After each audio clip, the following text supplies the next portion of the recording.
စင်ကာပူနိုင်ငံမှာ Tourism and Hospitality,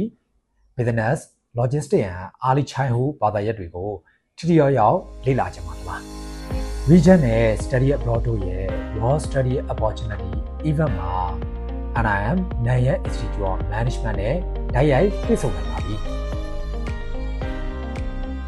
NIM ရဲ့အကြီးမားဆုံးအားသာချက်ကတော့စာတွေ့တွေမကပဲစင်ကာပူနိုင်ငံမှာလက်တွေ့အလုပ်တွေ Paid Internship ဆင်းနိုင်တဲ့အခွင့်အရေးကိုပါတခါတည်းရရှိမှာဖြစ်ပါတယ်။ထူးစီစဉ်အနေနဲ့ World Study Opportunity Event ပွဲနေ့မှာ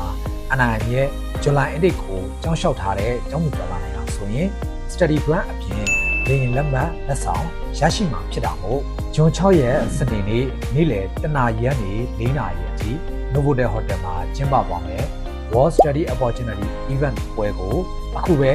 ခါမဲ့စီးရင်ပေးသွင်းလိုက်တော့နော်။